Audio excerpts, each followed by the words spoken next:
अस्सलाम वालेकुम व्यूअर्स, मैं आज आपकी मुलाकात दोबारा से मिस्टर मुज़म्मिल हुसैन साहब से करवा रहा हूँ। हमारे पाकिस्तान में नॉर्दर्न साइड की अगर हम बात करें तो लॉन्गेस्ट जो ट्रैक्स हैं, जो अगर हम कंपैरिजन करें तो नंबर 1 आपके अपने नॉलेज के हिसाब से कौन सा ऐसा ट्रैक है जो सबसे जिसकी जो टाइम ड्यूरेशन हो वो ज़्यादा हो, तो कौन सा ट्रैक बनता है? नीलम वैली में आजकल एक ट्रैक है जो जिसका स्टार्ट हम नीलम वैली रती गली झील से करते हैं, ठीक है, और जाके ये ख़त्म होता है नारायण वैली में। ये तकरीबन कोई 6 से 7 दिन का ट्रैक बनता है, जिसमें हम मेरे ख्याल से 13-14 झीलें एक्सप्लोर करते हैं। 3-4 पासेस हैं 4000 मीटर से 4200 मीटर 4300 मीटर तक। तो इसका जो ट्रैक है वो हम बेसिकली दुआरिया से बाई जीप जाते हैं रती गली बेस कैंप तक। वहाँ पे हमारा डे 1 होता है, पहले दिन की हमारी कैंपिंग वहाँ पे होती है रती गली बेस कैंप पे, ठीक है। और दूसरे दिन हम अर्ली मॉर्निंग उठ के रती गली झील का विजिट करते हैं, जो वहाँ से तकरीबन कोई 40 मिनट की हाइक है। उसके बाद वापस हम बेस कैंप आके और लेफ्ट साइड पे जाते हैं, वहाँ पे झील है दुआरिया घटिया लेक। हम घटिया लेक विजिट करते हैं दूसरे दिन। ये फुल डे हमारी एक्टिविटीज़ है। वहाँ से डायरेक्ट वापस फिर हम बेस कैंप आ जाते हैं। अच्छा, अब जो थर्ड नाइट है वो फिर हमने बेस कैंप पे गुजारनी है, ठीक है। अब जो अगली मॉर्निंग है, हम सुबह बेस कैंप से अपना सारा सामान उठा के घोड़ों वगैरह पे बांध के पोटर्स वगैरह अपने गाइड वगैरह सारा कुछ साथ लेके हम चले जाते हैं कालासर लेक पे। कालासर लेक, ठीक है। कालासर लेक पे वहाँ पे 3 बेसिकली लेक्स हैं, कालासर 1, कालासर 2, कालासर 3। मेरे ख्याल से अभी तक की कश्मीर से सबसे खूबसूरत लेक मेरे ख्याल से, मेरे पॉइंट ऑफ व्यू से रती गली है।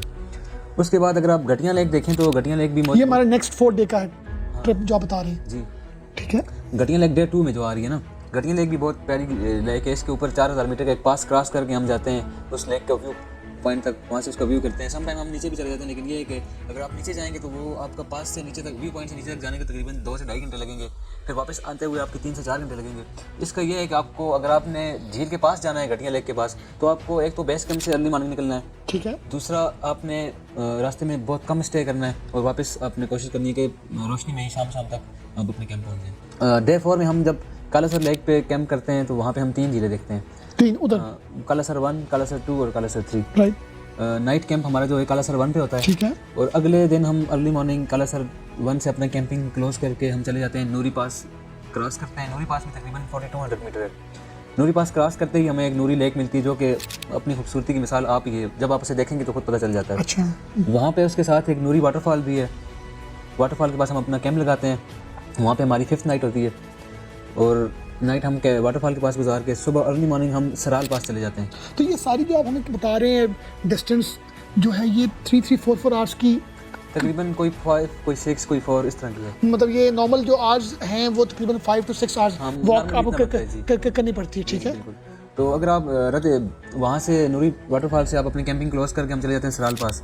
सराल पास भी तकरीबन 42-4300 मीटर है।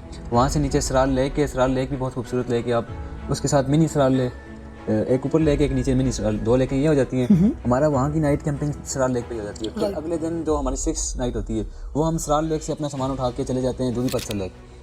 दूधी पत्थर हम अपनी 7वीं नाइट गुजारते हैं। तो इसमें हम विजिट करते हैं दूधी पत्थर पास, सराल पास वापस, और इसके साथ छोटी छोटी 3 लेक्स हैं, बिल्कुल छोटी छोटी हैं, जैसे पर्पल लेक भी कहा जाता है। एक ही जगह पे 3 लेक्स बनी है। अच्छा, वो हमारे जो रूट है उससे थोड़ा सा हटके हैं, ठीक है। लेकिन हमें जो हमारे सामान वगैरह घोड़े वगैरह तो हम अपने रूट पे भेज देते हैं। तो हम खुद अपने गाइड के साथ रूट से हट के वो लेक्स देख के दोबारा हम मुला की बस्ती जो दूधी पत्थर के पास बस्ती वहाँ पे आ जाते हैं। फिर जब हमारा अगला डे होता है, हम अर्ली मॉर्निंग उठ के ब्रेकफास्ट किया, हमने विजिट की दूधी पत्थर लेक, और वहीं से ही हम वापस बेसर आ गए। बेसर में ऑलरेडी हमारी गाड़ी मौजूद होती है, वहाँ पे बैठ के हम नारायण आ जाते हैं। ये हमारा तकरीबन 7 से 8 दिन का ट्रैक बनता है, जिसमें हम 12-13 झीलें देखते हैं, 3 पासेस करते हैं, और भी वाटरफॉल्स देखते हैं, माउंटेन्स देखते हैं। अच्छा, इसमें हमें रास्ते में देखने को मिलता है कश्मीर की 2 हाईएस्ट पीक हैं। एक सरवली पीक जो कश्मीर की हाईएस्ट पीक है, एंड एक सेकंड हाईएस्ट पीक है जो चिटाकठा पे मौजूद है, हरी पर्वत जिसे कहा जाता है, वो भी हम देखते हैं।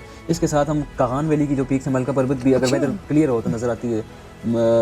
नागा पर्वत का भी कहा जाता है कि वो भी सराल पास से नजर आती है, लेकिन मैंने नहीं देखी क्योंकि हम जब भी गए कि वेदर वहाँ पे तकरीबन ख़राब ही रहता है। फिर आप नूरी टॉप जो है वो क्रॉस करते हैं। नूरी टॉप जो कश्मीर और नारायण वैली का सेंटर है, राइट, शायद आपने सुनो।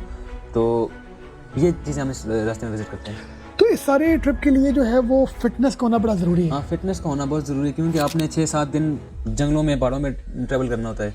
इसकी तो वहाँ पर भी पोर्टर भी हमें साथ रखने, और जो घोड़े शोड़े भी हमें रखने हैं साथ। और इस दौरान अगर आपका 15-20 लोगों का ग्रुप है, अगर आपके 5-6 पोर्टर हैं, तो आपने अपने पोर्टर्स को कैंप भी देना है, उनका फूड भी आपने खुद पे उन्हें देना है। अच्छा, फूड भी हमें खुद उनको देना पड़ेगा अपना, ठीक है। क्योंकि रास्ते में ना कोई रेस्टोरेंट है, ना कोई कैंप है, ना कोई बस्ती है, ठीक है। तो हमने अपना फूड इस हिसाब से लेके जाना है। अगर हम लेट्स सपोज 10 लोग हैं तो 10 लोगों के साथ मिनिमम 4 पोर्टर 5 पोर्टर तो होते ही हैं।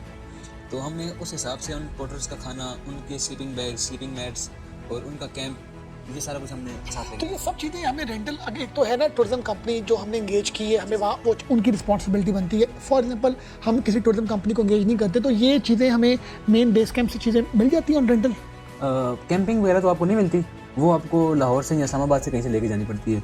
लेकिन मैं ये रिकमेंड करूँगा, देखिए वो वहाँ पे सिग्नल्स का इशू होता है, सिग्नल नहीं होते, तो मौके पे जाके आपको सम टाइम ऐसा भी होता है पोर्टर्स ना मिलें, तो फिर आपका वो पूरा टूर जो है वो, अगर एक दिन भी आपका एक्स्ट्रा लगता है तो वो सारा टूर जो है आपका ख़राब हो जाता है। ठीक है, तो मैं यही कहूँगा कि किसी ऐसी कंपनी को देख के जो कंपनी ये करवा रही हो, सम टाइम ऐसा भी होता है कि कुछ कंपनियाँ नहीं होती हैं जिन्होंने नहीं विजिट किया होता, उसमें भी बंदा थोड़ा सा ख़राब हो जाता है। ये ज़रूर चेक करें कि आया इन कंपनीज़ ने ये वाले ट्रैक किए हुए हैं, लोगों को करवाए हुए हैं, उसके बाद जाके हम विजिट करते हैं। चलें जी, आपने बड़ा अच्छा गाइड किया। इसका जो शॉर्ट एब्रिविएशन होगा वो R2B होगा। जी जी, R2B, गति गली टू बैसर। चलें जी, thank you very much mister Muzammil, आपने हमें बड़ा अच्छा गाइड किया। आप की जो इन्फॉर्मेशन है, आपका जो अपना एक्सपीरियंस है, ये मैं उम्मीद करता हूँ कि व्यूअर्स के लिए इफेक्टिव हो, फ्रूटफुल हो। व्यूअर्स, आपने हमें देखा, थैंक यू वेरी मच।